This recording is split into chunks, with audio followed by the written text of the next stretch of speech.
Anti-people legislation called anti-people sovereignty bill. Actually, that's the gist of our discussion this morning. Now, first of all, congratulate President Museveni that he's reaching his swearing-in ceremony tomorrow. This is Monday, tomorrow is swearing-in. So, first congratulate him as a statesman, as a responsible Ugandan, my elder brother. Congratulate him for what? He's going to swear in again tomorrow. Look in the camera and congratulate the President of the Republic of Uganda, President-elect. Mr. Museveni. President Yoweri Kaguta Museveni. Good luck with your events tomorrow, which I believe are, in my opinion, merely formalities. After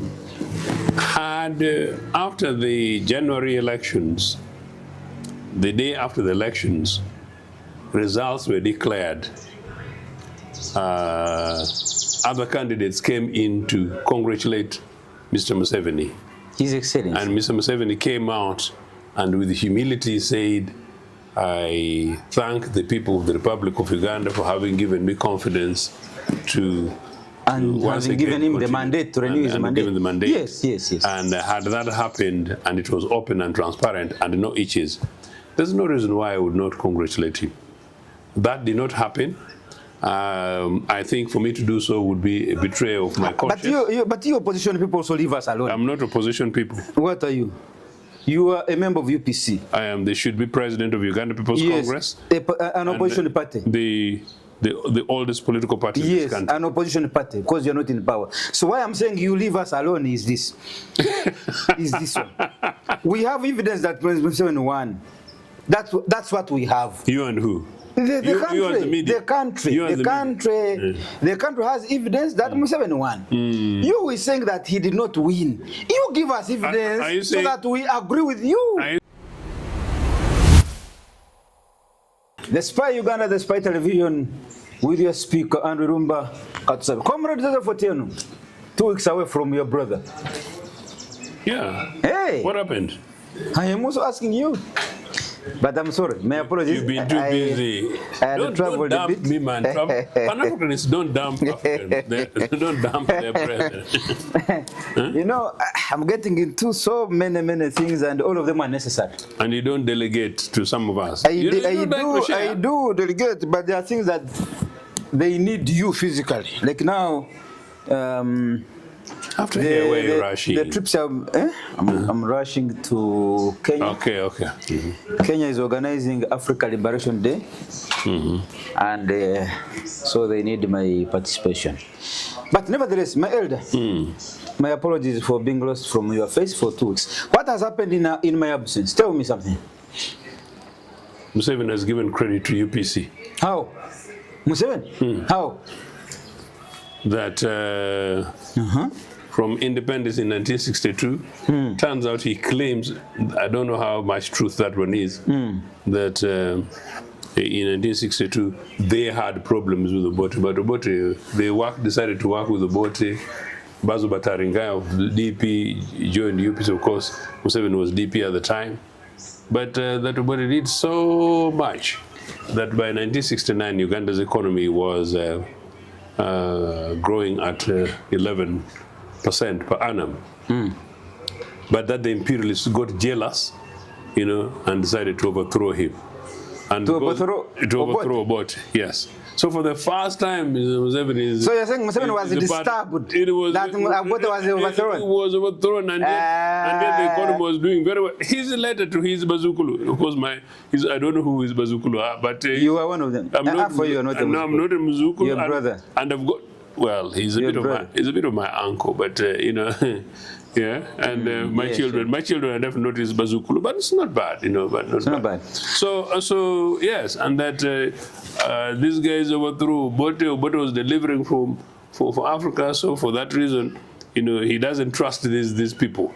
And for that reason, he's brought the anti-people legislation called anti-people sovereignty bill. Actually, that's the gist of our discussion this morning. Now, first of all, congratulate President Museveni that he's reaching his swearing-in ceremony tomorrow. This is Monday, tomorrow is swearing-in. So, first congratulate him As a statesman, as a responsible Ugandan, my elder brother. Congratulate him for what? He's going to swear in again tomorrow. Look in the camera and congratulate the President of the Republic of Uganda, President-elect. Mr. Museveni, President Yoweri Kaguta Museveni. good luck with your events tomorrow, which I believe are, in my opinion, merely formalities. After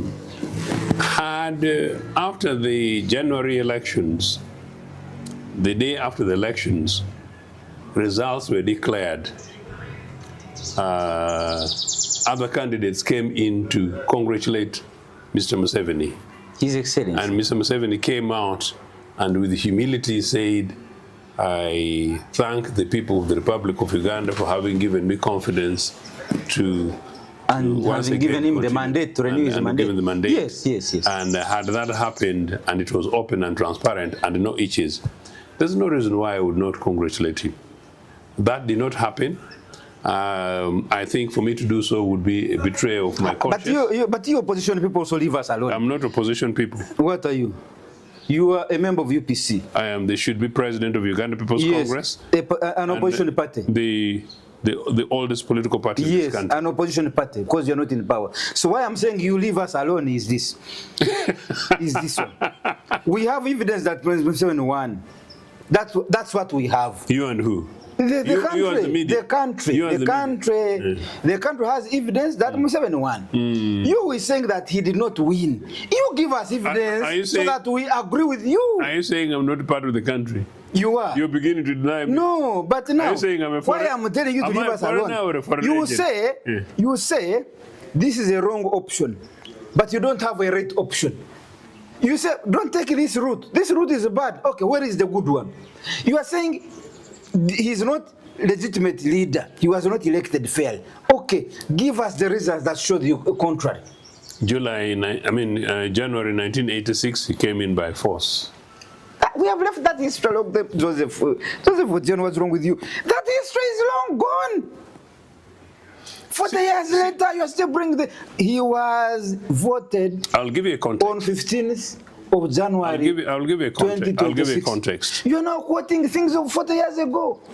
You ban parties, you come by force, break into State House, take over power, ban political parties that you call opposition, so-called, for 20 years. We fight to return multipartyism, and since that time, no election has not ever been uncontested. It is believed almost certainly Kizza Besigye, although in a monolithic non-partisan candidate, won at least 2 of the last previous elections that he participated in. So we do not have a national consensus in which I can confidently go ahead and say that Mr. Museveni has the mandate. But number 2, Mr. Museveni also had said then that the problem with Africa leaders who hang on to power. At the time when he was saying that... Those who are not elected, he amended his statement. But he had never been elected, he was not elected when he came to power. That is a wrong history now. Because at that time, there is no government. Your government could not organize a free and fair election. So there was no way he was going to get into power through a ballot paper. He knew it. Twice my government was... So when he removed you by force, now he has been organizing free and fair elections. And that's what he wanted. Ballot-taking elections. My party has been twice in government. None of those elections was organized by my party. Twice, as I said at the beginning of this conversation, the first time the imperialists overthrew my party before we could organize elections. Second time, the imperialists again worked, including with the Musevenis, to overthrow our party before we could organize elections. 1985 would have been the first time organizing elections. But my point is this, that granted, we are going to have a formality exercise at Kololo with a huge amount of waste of public resources. I have stayed away from the Kampala city center with these aircrafts wasting a lot of engine fuel roaming over the streets, the heaps of Kampala. Huge amount of money being spent really on an exercise which is basically consecrating possibly some kind of kingdomship of a system. while people continue to suffer, while in abject poverty, while corruption continues, while our public hospitals are dead, while our public schools are actually dead. So there's really nothing for me to celebrate, but nothing for me to congratulate Mr. Museveni. But that said, to his credit, the guy has ruled this country for 40 years. He's ruled this country for 40 years. I hope Mr. Museveni, after the swearing in, has some sense of humility to say that he's been lucky enough to rule Ugandans for 40 years, although without their mandate, but that he thanks them for ruling it, for allowing them for him to rule them, and is going to begin to prepare for a democratic process, which surely gives the people of Uganda, for the first time in a long time, for the first time since 1980, to pick an alternative government and an alternative political party. And that election should be a free and fair election, but also an election which does not turn this country into a monarchy. Comrade Joseph Ochieno Pintek, the permanent spokesman for the dead Milton Obote and the living and the dead, but the idea is still living, although the man died. Joseph Ochieno, yes, sir. Sovereignty bill was passed last week. It's now awaiting for assent by the president. Is this what Uganda and Africa have been waiting for? That of all those years, for the last 40 years, Uganda's sovereignty wasn't well guarded. Now this bill is going to add another layer of protection. And you guys in opposition have been getting money from the outside world to sponsor anarchy here. I think you should worry. You are finished, Otieno. You are done. Completely. You're clapping. Yes, I am happy that now we're going to have peace. We're going to have peace. If you have a good alternative idea that is nationalistic in nature, let the nationals support the idea. Because the white man, not those foreigners. The white man, everything he comes to support in Africa, actually is showing the positive side, but actually it is negative. When you see a white man interested in supporting you, first ask yourself. That's why I don't agree with this health bill that countries have been signing. He shows you the good side. But your man signed it. He shows you the good side. Now we are on sovereignty bill. We shall tackle that next time. He shows you how much billions of money he's going to give you to blind your eyes. But then he's taking the data of your nationals. He is going to use that data to start manufacturing poison targeted on specific people.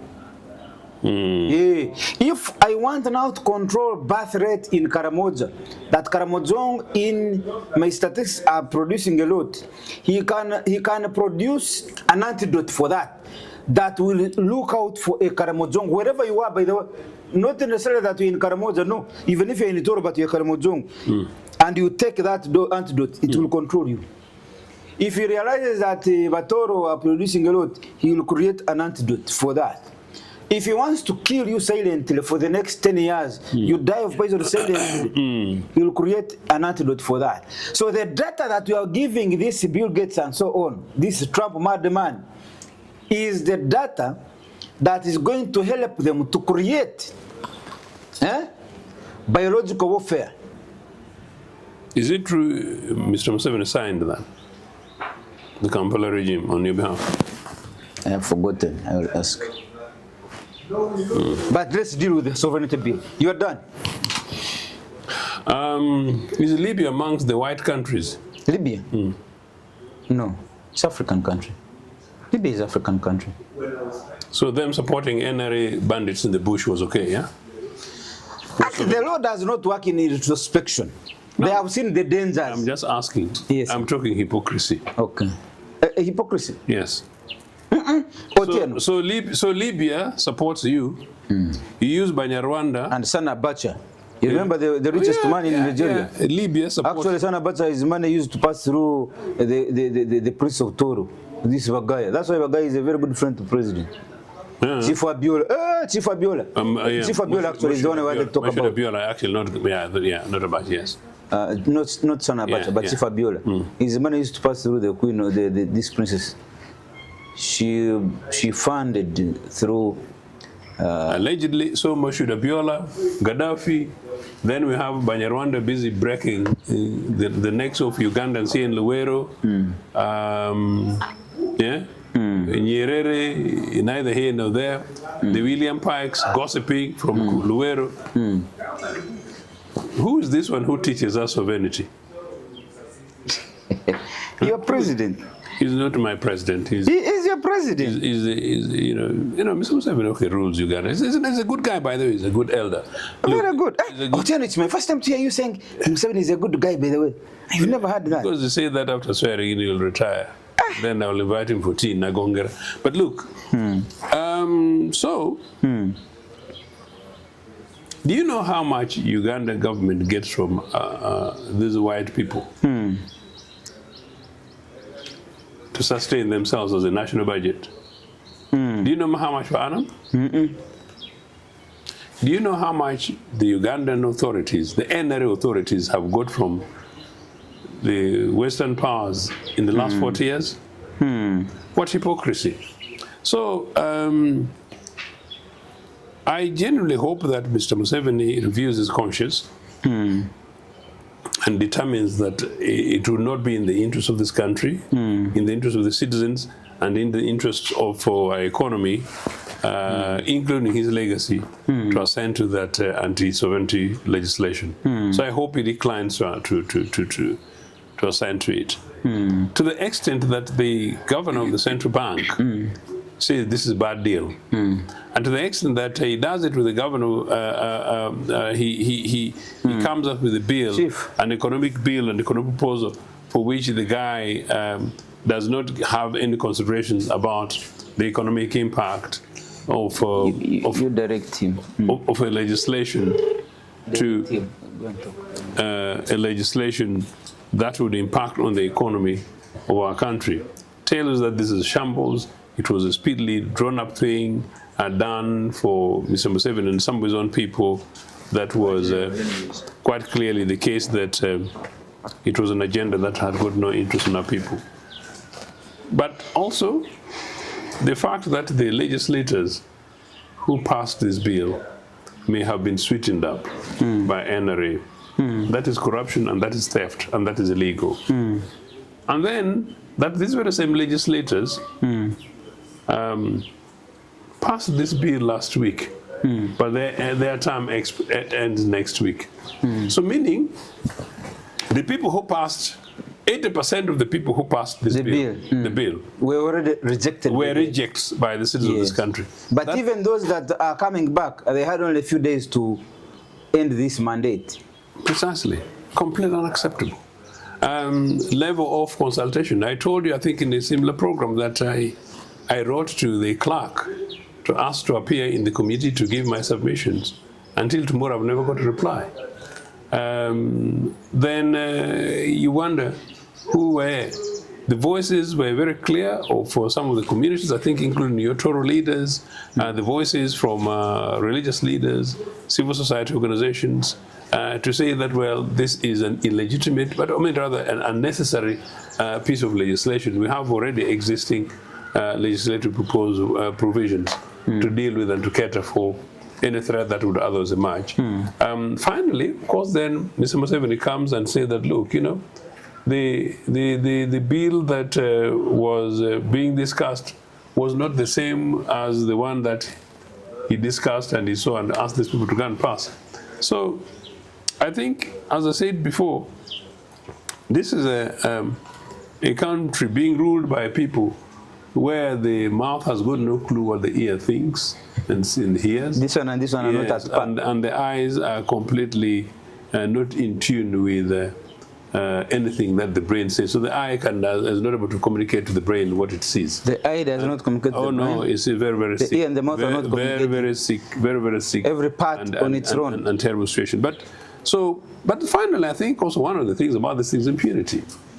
you know that well, you decide to pick and choose what you want to do, and you don't care about the implications, public implications, legal implications, financial implications, in terms of cost implications, social implications, because you've got to do it.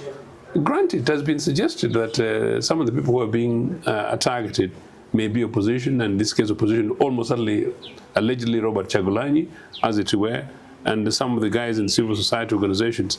I don't know what is happening today that the Financial Intelligence Authority, Ministry of Internal Affairs, and others, and the police would not be able to do and conduct in case any of the parties, as is alleged, are found to be wanting in anything to do with government. But finally, regimes that do this kind of things are North Korean style.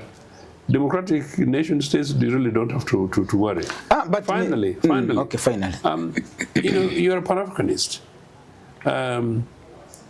Surely, my party historically got support from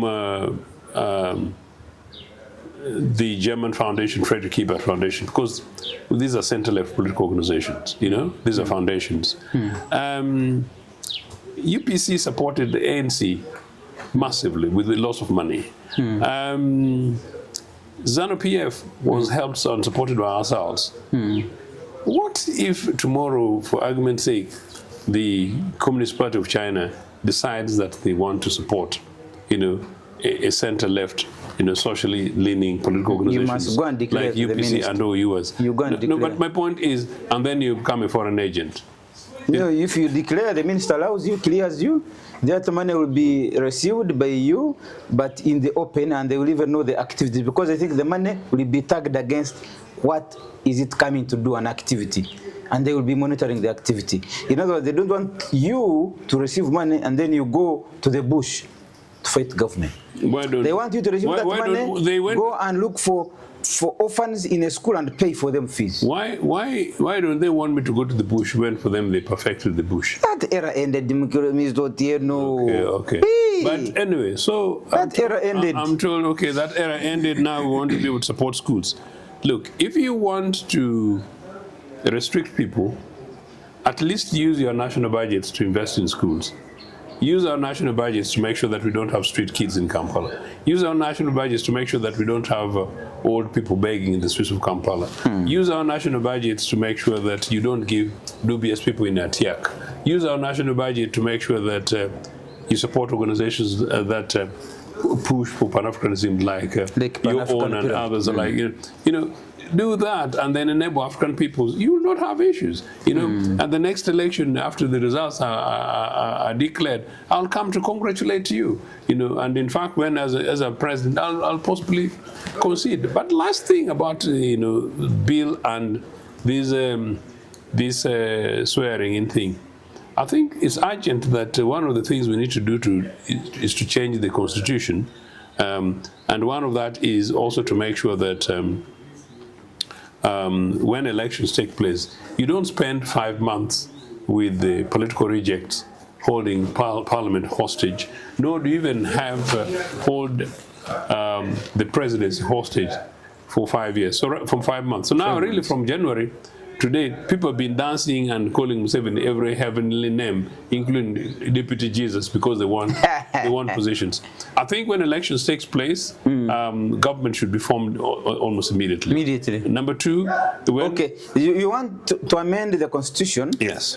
That when elections are held in January, yes, at least because elections are held in around 15th, so maybe by 30th.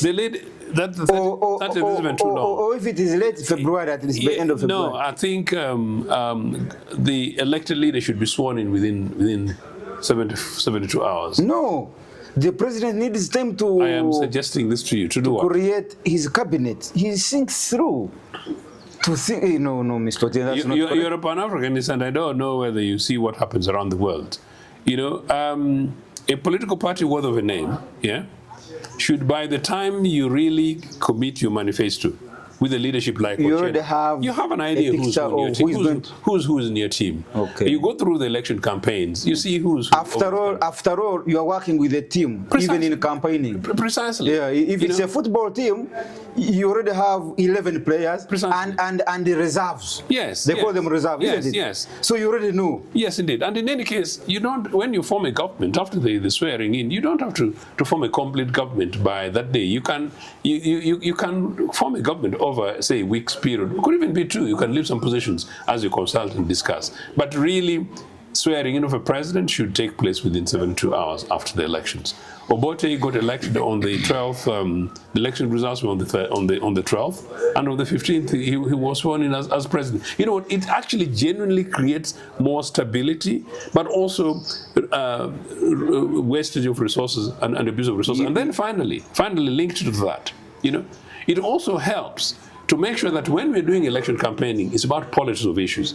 Can you imagine this anti-sovereignty legislation? Not anti-sovereignty. It's anti-sovereignty, anti-people. You know, throughout the last election campaign, nobody talked about it. Because if Museveni and his group talked about this thing, they're bound to lose elections. The tax hikes, they would have lost elections. So you can see, you wait for elections. Election goes, you know, you allegedly won, even if you win legitimately, and then you come and sneak in. That is theft. You know, you sneak in ideas as major as something to do with that sovereignty. Why I may have reservations on swearing in a new president in 72 hours is this. You know that after elections there are disputes. Now Chagulanyi wants to dispute that you have won, like you've been saying. How would you do that in 72 hours? And yet when you have already been sworn in, it will be a bigger battle. So I would propose that after you have won an election, at least within a month, you should be sworn in. And then if there is any electoral dispute in regards to who has won or who has not won, that should also be given a time band within a month. Within 30 days, that dispute should have been resolved and then a president sworn in. You know, because if you swear a president, and in fact, that's what a dictator would propose. Now you are helping a dictator. Because he would... Which dictator? This one? No, anybody who is coming in the future. This one is not. This one is not dictator. Now you actually want to help your UPC because you said you are the one coming back. Now, if you win, if you steal tonight an election, then you force the state to organize the election very fast and then declare you very, very fast. That is not correct. Do you know? You're such a pessimist that I'm not sure that you're really... You know? Go ahead, let me come. Go ahead. You're such a pessimist. Because why is it that you Africans don't believe that you can organize elections? Elections in which results come out and the people have confidence in you. You know? Part of what this is going to do is to force the Electoral Commission and to force all parties concerned to make sure that the electoral process is so neat that an outcome that comes is unlikely to be challenged.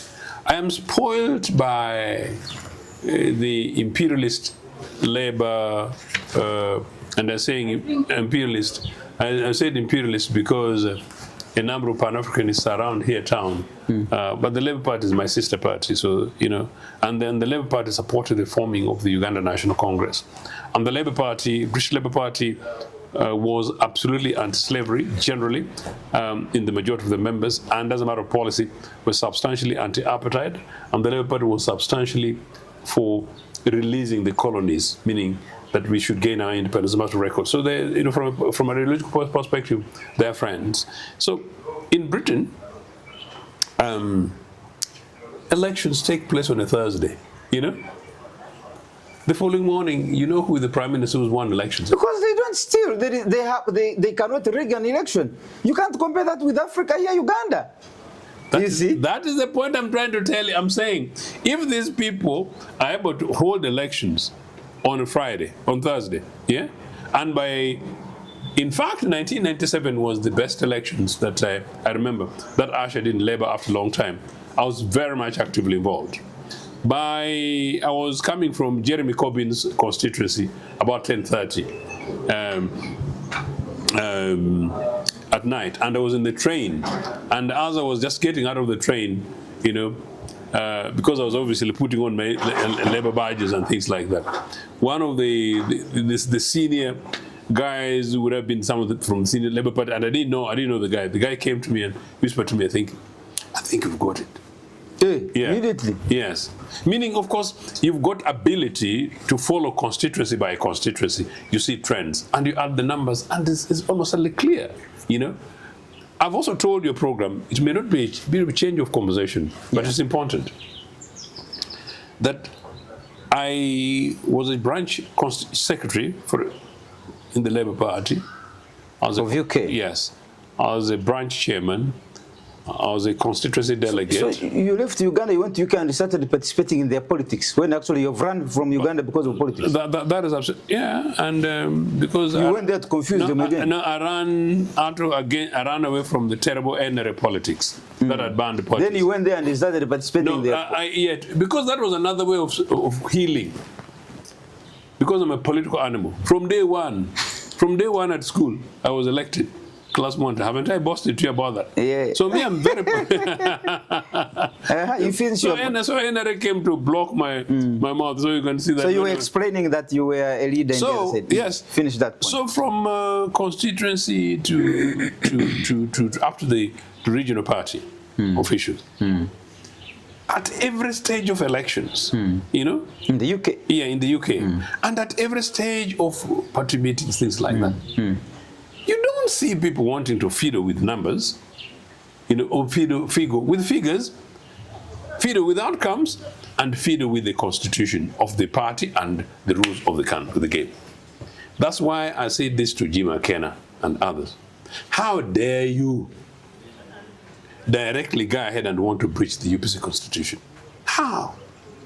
How dare you? Do you want to then go ahead and contradict the position of constitutionalism in our country? That's one of my battles, one of my wars. But I'm also saying that if it could happen there, and when we go there, we shout, you and me, we shout, oh, racism. What is wrong with you? Me, I'm okay. I'm completely... Hey, you're saying, what's wrong with you? You're okay. Yeah. but partly why I'm saying that is that you are the doubter. Me, I'm the optimist. I'm saying in Africa, it is possible for us, and there is no reason why in my generation, before I retire, Mr. Museveni, when is Mr. Museveni going to retire, by the way? We're going to ask him tomorrow. I hope tomorrow, you know, I hope tomorrow it's one of the biggest news. He says, on the swearing that, please. Me have sat on you guys. This is my last time. I came here by force. You know, but you've been giving me, Ochieno says, if you've not, you know, Andrew Menda says it has been giving. But I've had a good time. So thank you, Abantu by Uganda. You know, so me, I'm going to read for this Bazukuru. Ochieno, where are you? Ochieno. You come and you come and take over from me. Yeah, and with what of the Bazukuru. Come and take over from me, Ochieno, please. Something like that. But please consider my son Muhoz. Please never forget my son Muhoz. He's a Muchwezi. Museveni is going to give you some. Hey, Yamuhoz, man. Yamuhoz is a good guy, man. He likes eggs, doesn't he? He's a very lucky guy. He gets data all the time. Me, I don't have data. We look at some data. You're always online, I see you. But you're always online, I see you. I'm always online. Yeah, I see you. So, I'm saying you and I should have the confidence, the competence, and the ability, and the resolve to say we want to do it good for Africa. We complain too much that imperialists came and destroyed things for us. I saw some democracy. One of the things I've been talking about, of course, you praise me today, you're not praising me, you praise me as a good timekeeper. Yes, and then you're also a very good timekeeper, Thank you. You know, so that I have learned two things from you. And smartness 24/7. I think you even go to bed with the tie. Then timekeeping. Tie is not smartness. You know, I mean the way you're very smart, man. No, this tie is basically Congress of the people. But look, so we do this thing now. We've taken over. I'm making better. We as Africans must be so confident that we can also do it. So the point I'm saying is that before I even went to school, I used to see people meet around one of my grandfather's trees.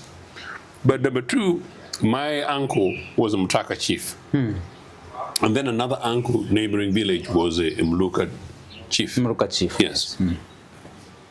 When there are local events, they say they will meet at 1 o'clock, 1 or 2 o'clock p.m. No, none of them have good watches. Now, in our area, it's only my home that had a clock. Actually, it isn't even a clock. And actually, it was a table clock I always threw. The one I last saw, I mean, the one before I was born, I can't remember. But the one I remember was actually a table clock. But the table clock, then my father still hung it up. But that's got legs. So, and then, of course, my brothers would have watches. I think my dad also have the watches, other watches. So not many people have these things. Point is, they say 1 o'clock. It's 1 o'clock. And then you see 1 o'clock, people use the sun. They use the sun to tell you. And come. Yes. And people gather by 1 o'clock. So what is this thing that people say African time means coming late? You see? So our founding parents did that. Number two, meetings in resolving family conflicts, resolving local clan conflicts, resolving community conflicts, having discussions maybe to teach some silly little boy what to play around in the villages, things like that. The community gathers and people sit and the women sit, in the humility thing, the chairperson comes. The order that you see, that's what I saw, Ochieno, in Agongera. The order that you see in meetings, there's modern shouting things, wherever people want to bring pangas for their own cousins and brothers, whatever. I never saw. So that has happened in this country, meaning what? A meeting takes place and the person who chairs the meeting will chair the meeting fairly. Decisions will be made fairly, openly, and democratically. People will resolve, against Ochieno in favor of Andrew. And people will leave and all will be done and then say, we met and agreed and that's the thing. Now, that is before these processes. Democratic processes come in the 60s, then we have UPC wins elections massively 62 and 80. Point is, why is it, number two, then 1980 elections, again, usually for young voters, I participated in the elections for the first time. I never see police officers in Nagongera. I never hear about fights during campaigns or election campaigns, or rallies, people being beaten, or money being shared in rallies. As I said, I always tell people that the farthest rally I went to was actually in Busolo, in the neighboring, in now Butaleja district, in Busolo. So I rode a bicycle to a rally because I just wanted to listen to Dr. Madunga. I went down there, there's a rally in a hall, the thing, and I went back. Nobody gave me water, nobody gave me anything. So what is it that we cannot recalibrate this and do it in that way? But particularly I'm saying, why is it that me, in all the Labour Party meetings I talked about, predominantly, most of the countings would be either by a show of hands, or if they want to do, if they want to do public, we cut pieces of paper, and then people put their numbers, and then they vote. And you come and count, 2, 3 people come and count these things, and it's done. Now that happened. Why is it not happening in Uganda today? Why can't we do that on the African soil? So therefore, if it's a basis of that foundation, I'm saying to you, leadership and creating an environment in which it is actually possible for us to be able to do these things in diversity. There is no reason why in this country, and I know you are going to be talking to a philosopher soon, and I hope he's listening from a distance. There is no reason why in this country we can't have free, fair, open, multi-party elections. Presiding officers know their presiding officers. Chairpersons of meetings know their chairpersons. Electoral commission officers know they are. The people at the polling booths know who they are. Final thing to link with that. In 2011 elections, when I last participated in the parliamentary elections, when I was rigged, in 2011 and 2006. Oh, yes. Both times I won, I was rigged. 2011 is when I wanted to go to court, and then I did not get sufficient support from my party. But there's a story. In one polling station, a place called Weolera, a marketplace in now a new sub-county constituency. Nothing's still in my constituency. A guy, one of the junior people in the returning officer, what are they in the polling station? one of the junior polling agents. Returning, is it There's a presiding, yeah. There's a junior, one of two of the election officials, but the junior polling one, assistant. polling assistants, I think. You know, so this guy happens to be my fan. In that polling station, I did not have an agent. You know, you know. So these people wanted to fidget with my vote. So the boy refused. Said, no, you're not saying Pintek is my middle name, the one you struggle to refer to pronounce, and you always pronounce it well. You know. So no. Nobody's taking. You're not going to fidget with Pintek's votes. You know.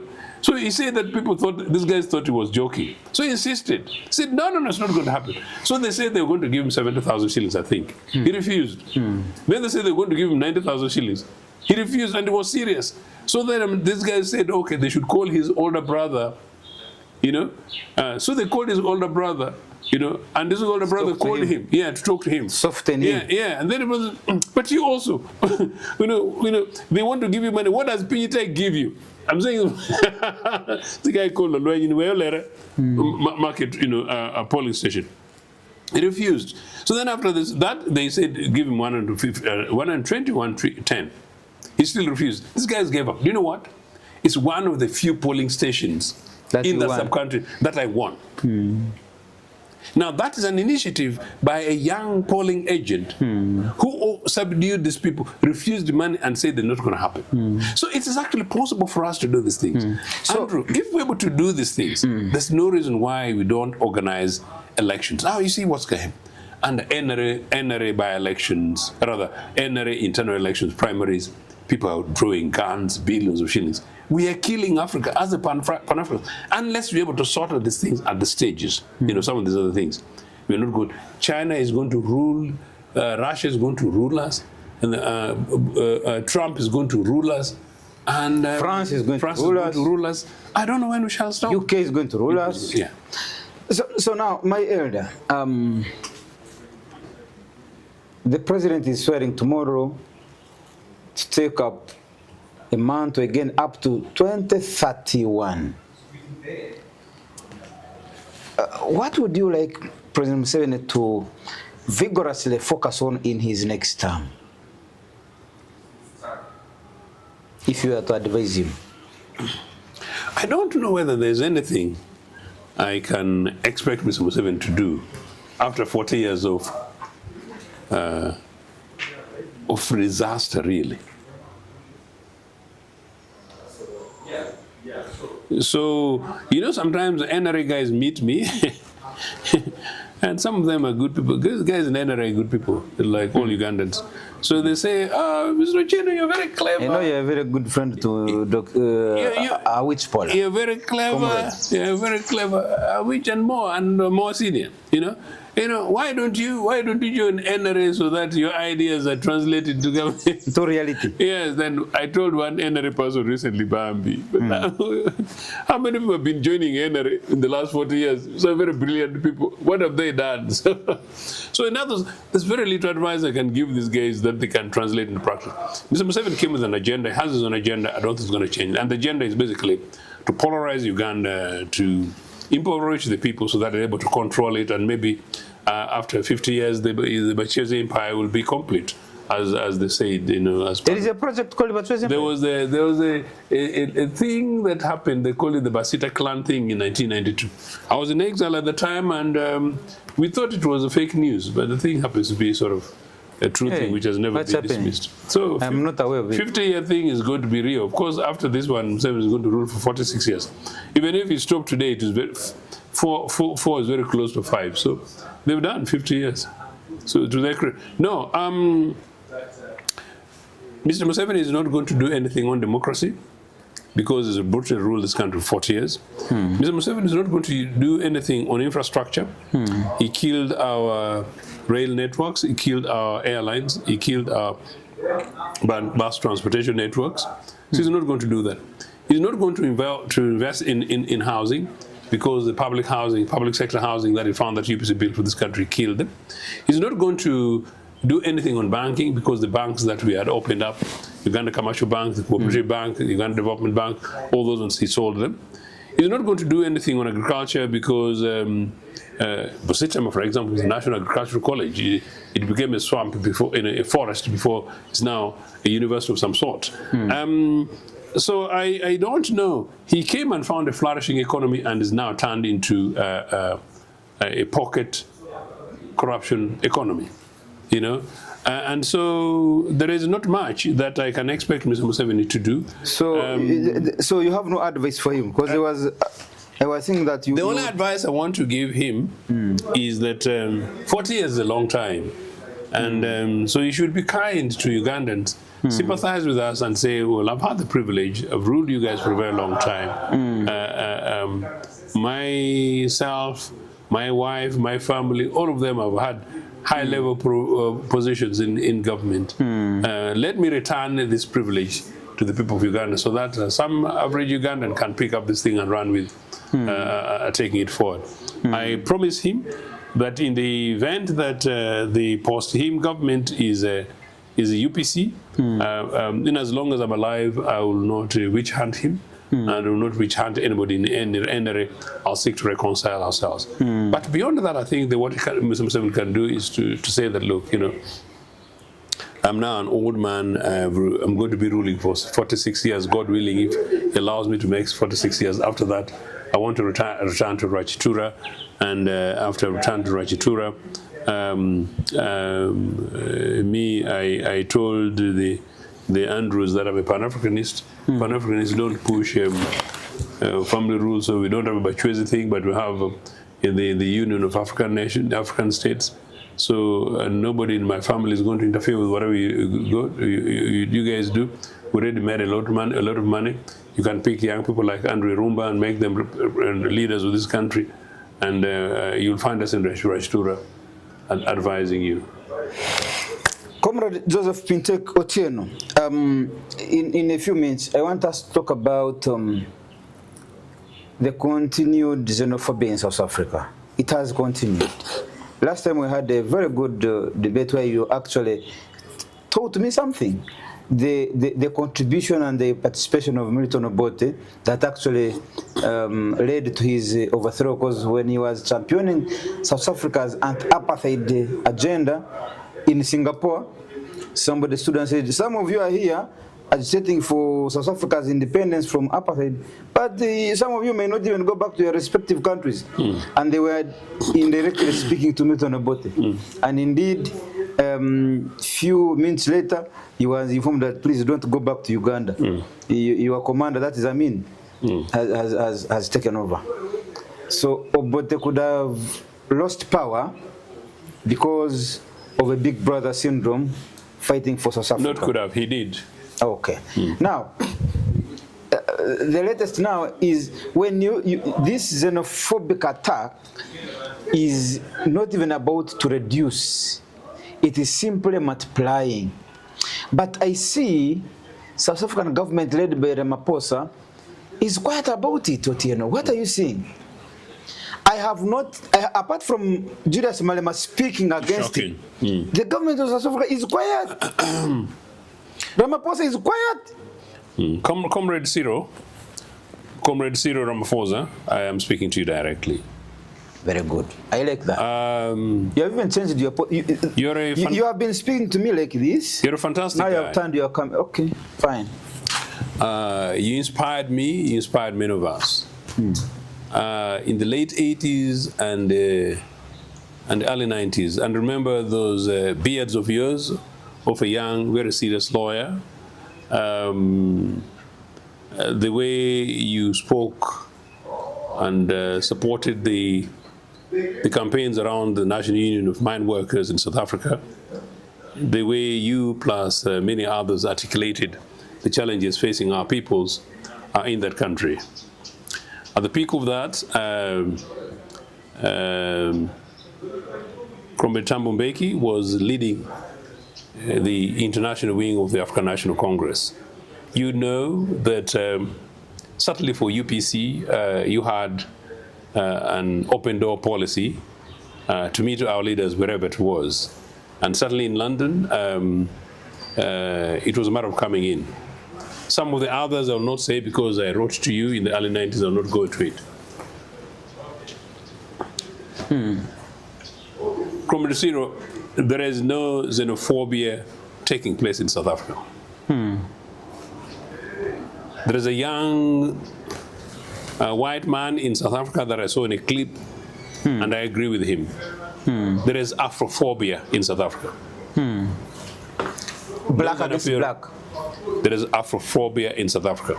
The commitments that we had from Nelson Mandela's meeting with Milton Obote in London in 1961, and the commitments that we had and continued with this. Part of some of us as young kids in the 70s in rural eastern Ugandan schools, primary schools, working and campaigning and shouting and rallying around in solidarity with African children in South Africa and indeed in Zimbabwe and all the then non-liberated parts of Southern Africa.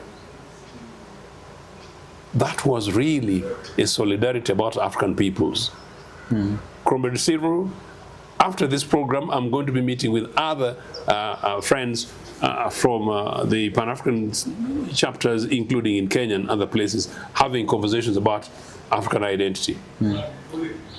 It is absolutely a shame that 30 years after the independence of South Africa, Africans of any nature, including African criminals, could be criminalized by a state simply because of their identity.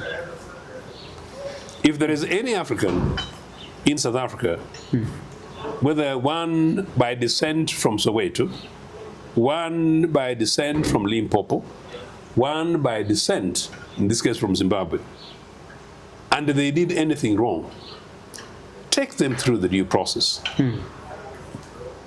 Wrong is wrong.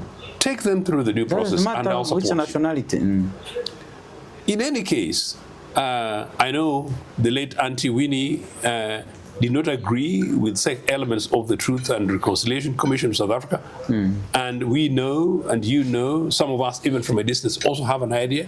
Because, Comrade Cyril, we were closely following you guys, and some of us, by extension, were close to your organization and your campaigns, including some of our recent experiences in London when we go to pay homage to the homes merely where Oliver Tambo lived. That is how seriously in the UK. In UK, how seriously we take this and we took this. That there can be a situation in which there is Africans against Africans anywhere on the African continent is unacceptable. Comrade Cyril, I hoped that in the event that I became officially leader and president of Uganda People's Congress and president of Uganda, but also regardless, but president of Uganda People's Congress and a voice on this continent, including with yourselves, that will be campaigning to create an enabling African continent, free and open to all of our peoples, without borders and without visa restrictions, but particularly creating an enabling environment in this Africa. Remember Whitney Houston with Nelson Mandela, a situation in which young Africans from around the globe, including those ones who found themselves born in Montego Bay in Jamaica, but say, no, we may be Caribbean, but we are Africans by descent. And so therefore, our home is Africa. Exactly. And like Thabo Mbeki said, I am an African. We are Africans. This Afrophobic behavior, conduct, whatever is happening in South Africa is unacceptable and must stop. You should provide the leadership just as well as you did, and I gave you credit, providing the leadership when it came to the questions of Ukraine versus Russia, and the positions you've taken on the Palestinian question, and the position you've taken on the global stage when it comes to questions to do with the Trump and the Epstein group on Iran, and indeed, Comrade Cyril, the position you yourself have taken. Conflict situations where you've dared Donald Trump, where Donald Trump believes that South Africa is a hostile environment for white Boer Africans, and he gives them refuge in the US, versus African peoples. It should not happen like that. African peoples in South Africa need a radical agenda that dismantles apartheid systems, dismantles the question of land, opens up land redistribution program in South Africa for majority and all our peoples, opens up the mines, opens up the economy, and creates an enabling environment in which the Africans in South Africa, I was talking to someone able to push in the earlier program before you came, that look, sometimes some things need critical analysis. The people who are involved today in this kind of attack, xenophobic attack in South Africa, might not actually have enough education, might not have Pan-African credentials in them, might not have traveled anywhere. They might have been born in South Africa and they have lived in South Africa. You get it? However, it is the responsibility of leaders like Ramaphosa, Malema, who is doing a good job already, and other people to explain to the people that actually you are saying that Nigerians, Ugandans should leave South Africa and go back to their country, but then we have our own national companies in those countries. An example I gave is MTN. You get it? MTN is in Uganda, MTN is in Nigeria, MTN is in Rwanda, MTN is in, you get it? They are minting millions of money from other African brothers. However, for you, you are chasing an African in South Africa who merely fights for survival. They are not taking the amount of money South Africa is taking from other governments of Africa. Are you getting me? Uganda does not have a company in South Africa that is national in nature that is extracting as billions as South African MTN is doing in Uganda. No. Same applies to Rwanda. Same applies to Congo. Same applies to Burundi. You get it? But you find a company from these South African companies are in mining of gold in Karamoja, the entire Uganda, because they have expertise in gold mine. So when Uganda wants experts in gold mine, they go to where? South Africa. The companies of South Africa are here. They are here manufacturing alcohol, beer. South African companies. How do you tell a Ugandan in South Africa that you go back to Uganda, but MTN is here? Right now, all of us here have MTN lines. Do you know how much money they collect from us? So the people, the poor people may not understand this, but it is the responsibility of Ramaphosa in his government to explain this. I am annoyed that Ramaphosa has not said a thing. He has not said a thing, even in his government. It is Julius Malema, a Pan-African. The government of South Africa, they are supporting what's happening. They are quiet. When you leave the revolution, but that's not a revolution. When you leave such a battle of ideas to an educated lot, that's why you see them holding pangas and knives and so on. They think they are fighting. You are not fighting. You are just exposing ignorance that you don't know that when you were in trouble during apartheid era, Algeria opened all its drawers to you. Up to now, Algeria has a building named after ANC, and that building was given to them. Whether they are in war or not, that building is theirs. They go and meet there. They have their meetings there. They have facilities there. During apartheid here, the government of Museveni was training anti-apartheid guys here in Chankwanzi, that side. Remember? Here. Yeah. Yes. Oliver Tambo here. So, Kaweweta is where they were training. Here, using our resources. Now, we have trained your people. They have gone. We have helped them to overthrow apartheid. Now, we are living as brothers. You are saying, no, you brother, you go back. The war is ended. You go back to your country. That's what they are saying. But they are here, minting money. So if the Ugandan authorities were also I think, I don't know what name to give the government of South Africa now under Ramaphosa. If Museveni also kept quiet and ignited that Ugandans should do something to South African companies here, so that so that we equalize. We chase this MTN from Uganda. What would happen? So some of the things they are doing, they ignore and we don't blame them. But what is the government doing, Comrade Ochieno? It's not actually the fact that South African citizens are ignorant. If you suggest that the young guy is doing these things, they don't know about Pan-Africanism. But I get your point. That in itself is an indictment on the leadership. I happen to have had conversations with some of the senior ANC leaders who lived predominantly in exile, but also some of the senior ANC leaders who were activists and fighting against apartheid, including from South Africa. The ANC used to be extremely organized. They used to have study groups. Some of the leaders are still around. People who used to have, in Luthuli House, I've got respect, there's ANC headquarters in Johannesburg, of course I've been there.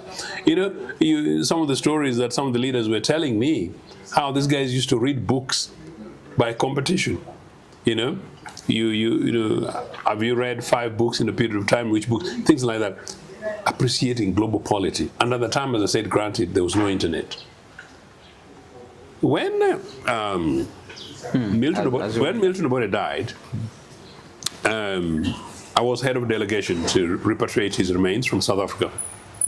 I must say that Comrade Cyril Thabo Mbeki was president.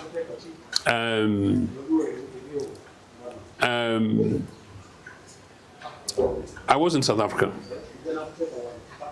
And then, and my appreciation, because they did the best of what they could as a government, including persuading Mr. Museveni's elements of extremist thoughts, which saw the resolution of the matter of the repatriation of the president in a stately manner as it happened. And to that, I thank the African National Congress very much, as a government, and the people of South Africa, as a government, including the support they gave us then, throughout the process.